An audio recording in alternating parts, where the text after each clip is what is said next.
Most parents ask the wrong question about screen time.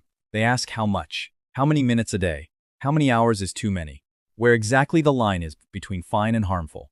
And those questions matter, but they are not the question that actually decides whether a screen helps your child or quietly takes something from them.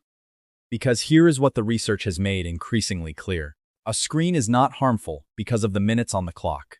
A screen becomes harmful when it starts to displace, when it replaces the sleep, the play, the movement, and the human connection that a developing child actually needs to grow. The danger was never really the screen itself. It was what the screen pushes out of the way, which means the real question is not how much screen time. It is my child actually ready for it?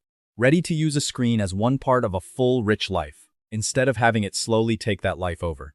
And readiness here has very little to do with age. It has to do with whether your child has developed 5 specific capacities that let them handle a screen without it harming them.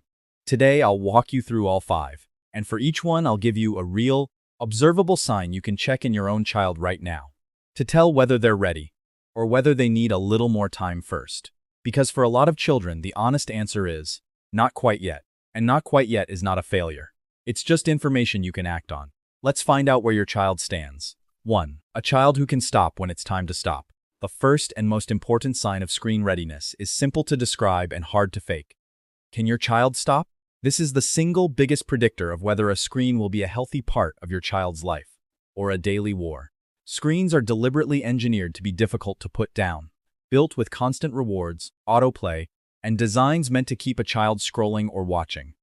For a child who has not yet developed the internal ability to stop, that design is overwhelming. The screen doesn't end because the child decides it should.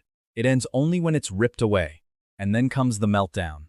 A child who is ready for screen time has some capacity for what researchers call self-regulation, the ability to manage their own impulses, to disengage from something enjoyable when it's time, to tolerate the small disappointment of stopping. That capacity is what stands between your child and a device built specifically to capture them. How to know if they're ready? Watch what happens when screen time ends, or when any enjoyable activity ends. Can your child stop with a reasonable transition? Maybe a little grumbling, but no catastrophe.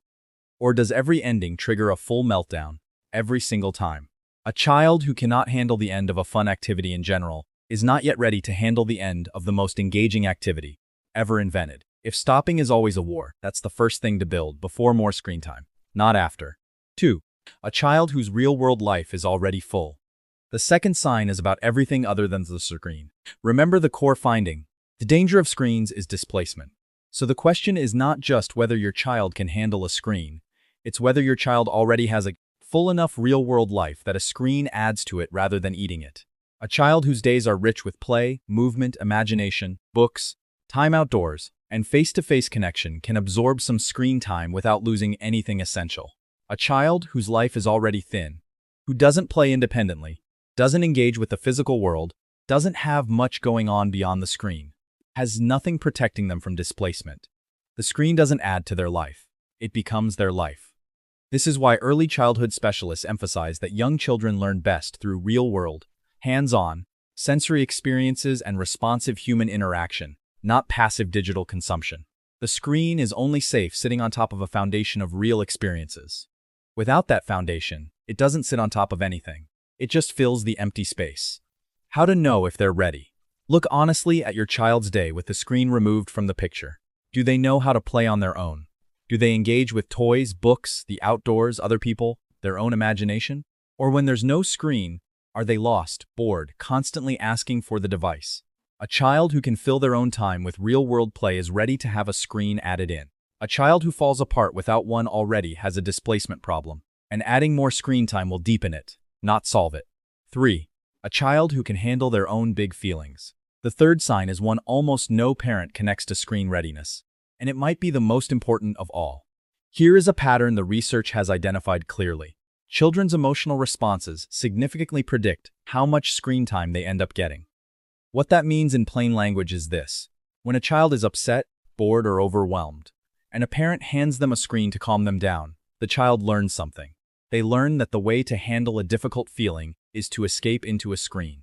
And a child who learns that early can grow into a child, and then an adult, who reaches for a screen every time an emotion gets uncomfortable, instead of learning to actually handle it.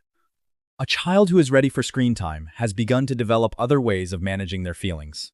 They can be bored without it being an emergency. They can be upset and come back to calm through comfort or movement or time, rather than only through a device. The screen for them is entertainment, not their primary emotional coping tool. How to know if they're ready.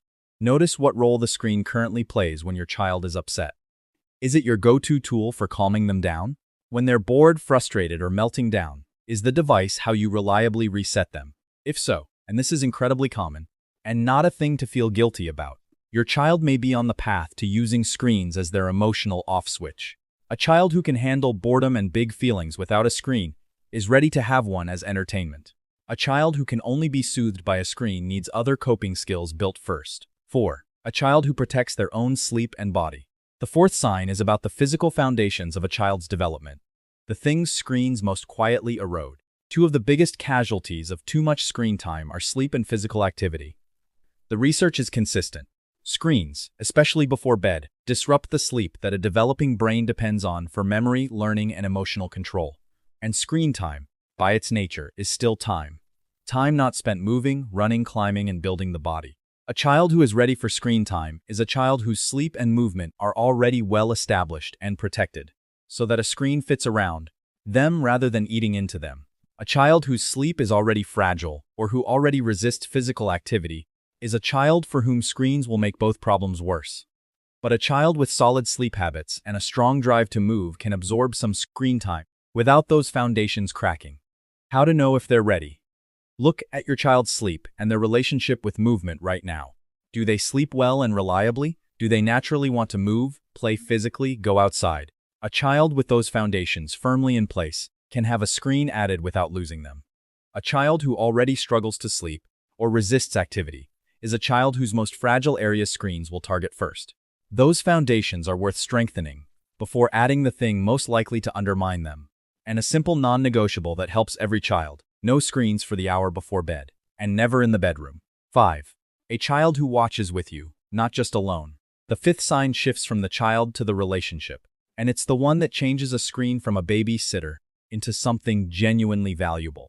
The current expert guidance has moved away from rigid time policing and towards something more important: content quality and co-viewing. In plain terms, what your child watches matters, and whether you're sometimes there watching with them matters even more.